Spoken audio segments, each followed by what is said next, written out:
Alright, hello degenerates! So right now, working on one video here.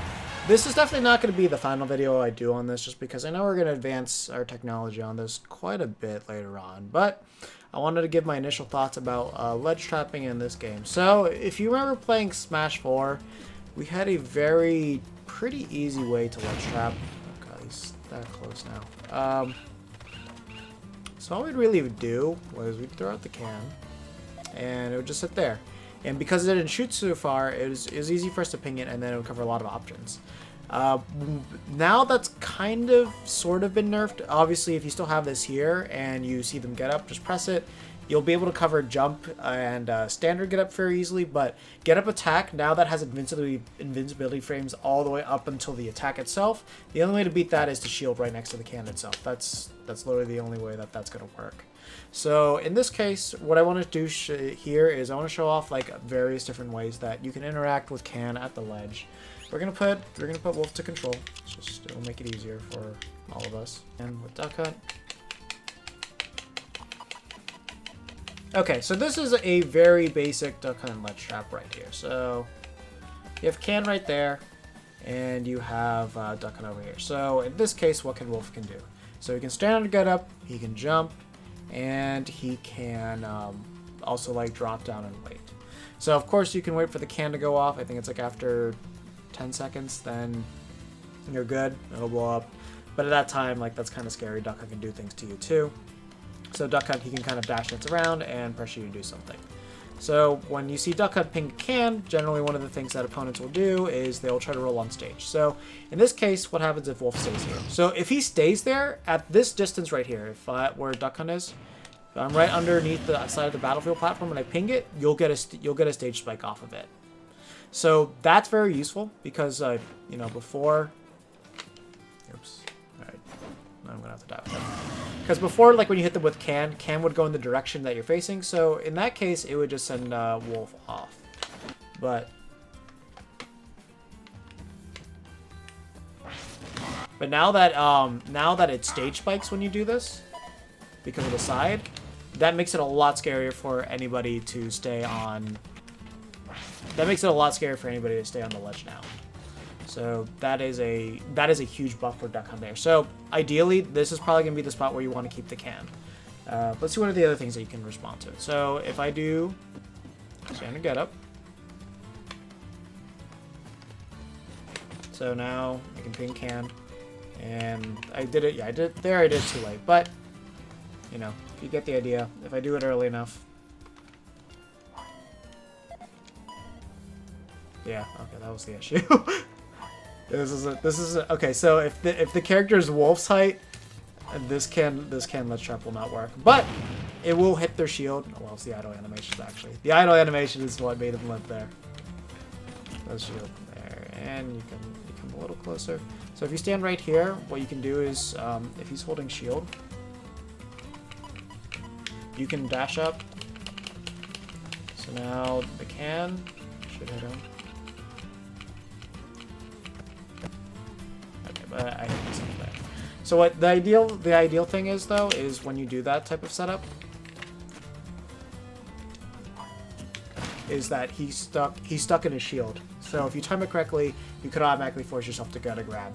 So that's one of the main setups there. But if you time the can correctly, like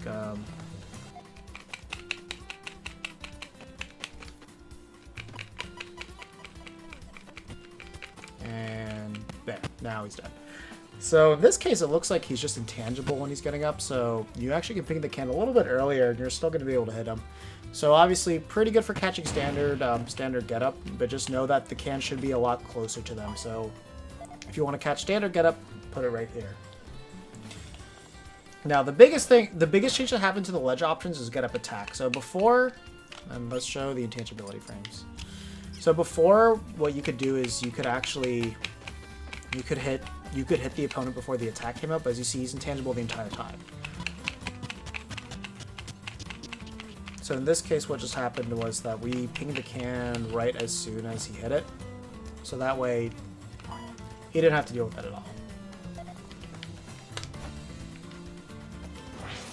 But now if he just hits it back, now it's going to just be sent back to us.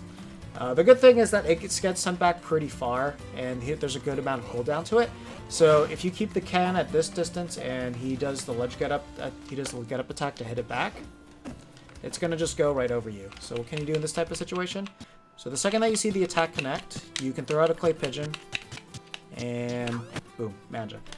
And now you can do whatever the fuck you want to it. So for get up attack, if you have the can there and you expect it to happen, stay at this position and throw out a clay pigeon, and that way you can confirm into a good combo, a down air, or you can just straight up kill him. So keep that in mind. It's gonna be a good thing to do. Obviously, if they're gonna be at like 70-80%, or yeah, now I'd say like 80%, just F smashing. Ideally, that's what you're gonna want to do. Unless it's Pichu. Pichu kind of falls out of that shit. So you don't want to be doing that to Pichu. So yeah, those are kind of the two can positions that you're gonna want. You want can here if you want to cover standard get up and get up attack, and you want can over here if you wanted to cover them. If you wanted to like, let's see if he can even attack this. Yeah, so he can't attack it, but there's certain characters that will. Like I think Bowser will be able to. And then keep the can over here if you want it to stage spike. So, very important lesson there. What are the other things you can do? So, the other things that can will be able to cover is you'll be able to cover, ledge jump from there as well. So, if I throw out can in this position here, and let's say now he jumps, now I can. And okay, so he's able to immediately air dodge at that. Actually, how quickly can you air dodge in this game?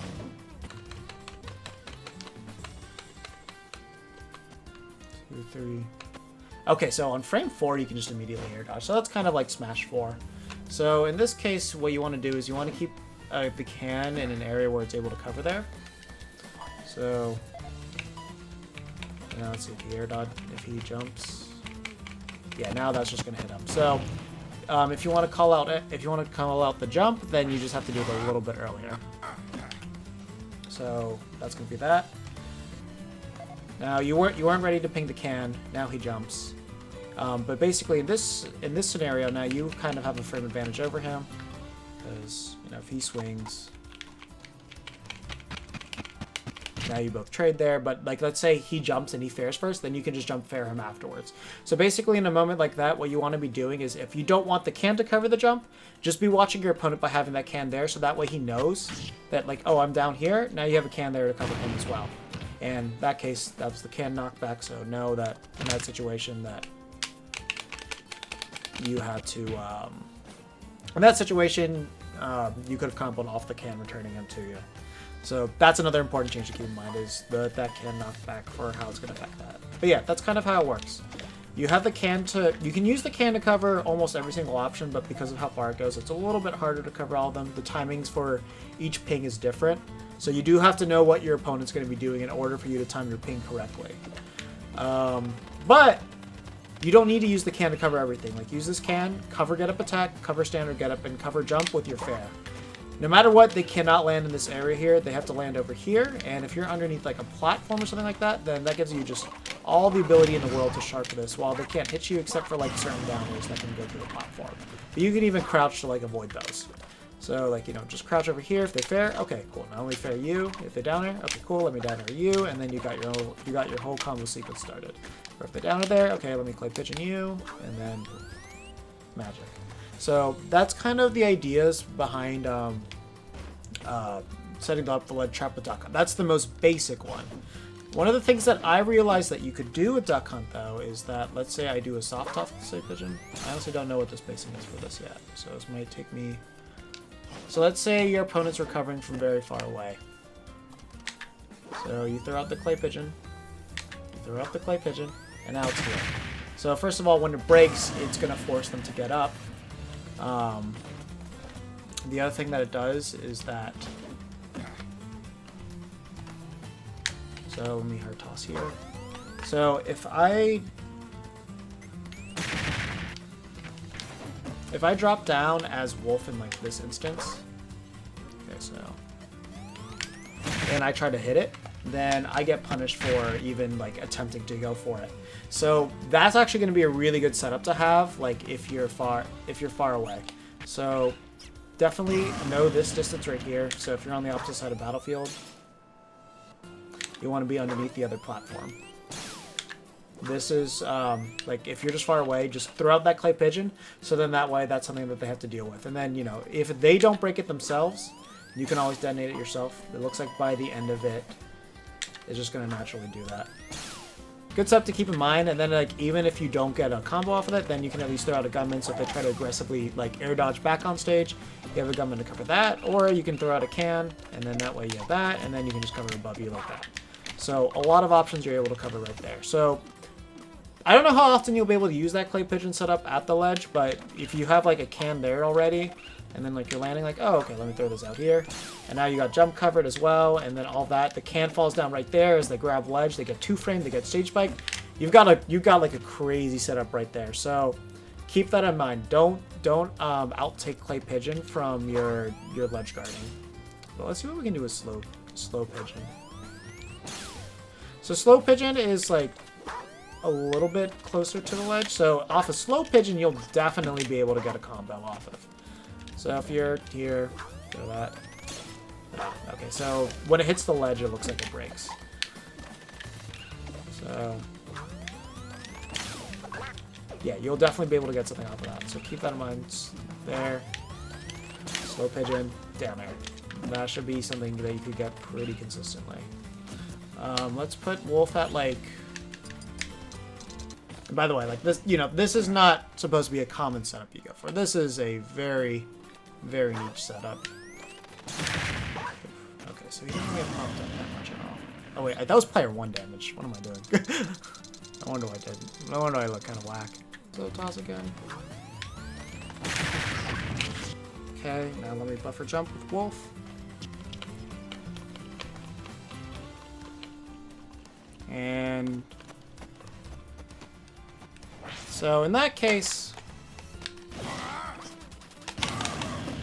okay, so wolf there couldn't make it. Another character could have, and he was a fast faller too. So you probably need to get him like straight up at 90%. Slow pigeon. Buffer jump. No, he just dies. So that didn't work there. But cool things to know. So clay pigeon down air off that soft toss, hard toss, you could probably do it as well. Really interesting, unique ledge guard setup that you can do with them. So yeah, keep that one in mind. And then if you have can covering in the top too, then you can do some more cool things off of that. You know, if they buffer, let's see what get up attack actually does against this, because that's kind of important. So if I soft toss this.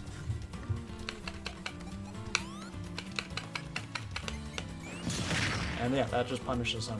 So obviously, I don't think you'll be able to get a combo off of that, but you'll be able to like short hop can there, and then okay there.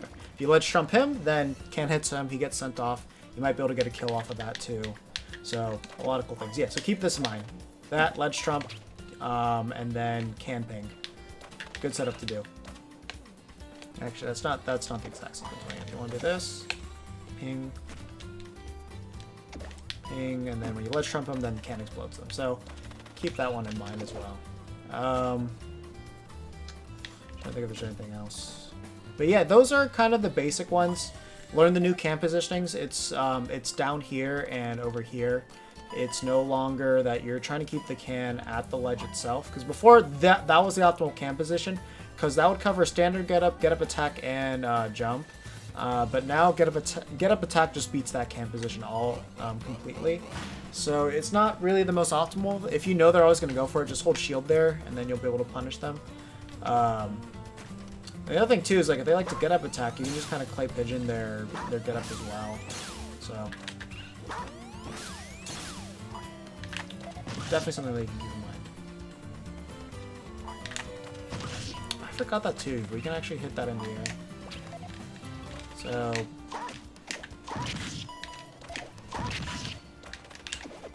some more setups we can get off of that. But yeah, those are the standard ledge get-ups. If you guys have had trouble with ledge trapping with Duck Hunt, I would say practice those. Really chart out the paths of what your opponent can do, and then like, you know, go into training mode and test it out just like this. Go by frame, switch off controllers, so then that way you can figure out, okay, if I do this option, do I get around it? Is there a way for me to escape? Is there not? And then learn what those escape options are. If there are no escape options, or learn how to do those no escape options. But if there are, learn how to cover for them. If there aren't, good. Practice that timing, and then you'll get those things down. And with that said, yeah, that's going to do it for this guide. Hope you guys found it helpful. If you guys have any helpful ledge trapping situations for yourself, please let me know. Post in the comments below. If you have a link to a video, send them over as well. Definitely, you know, get creative with these things. As I've been showing you here, there's more than one way that you can ledge guard with this character. So figure out what are the optimal things that you can do for yourself and the optimal things to do against certain characters. Certain characters are going to be better against those camp positioning than others. So it's definitely going to be up to you to like go out there into the fields and actually figure out, you know, what works best and what doesn't. And with that said, that's going to be it for this one. So take care.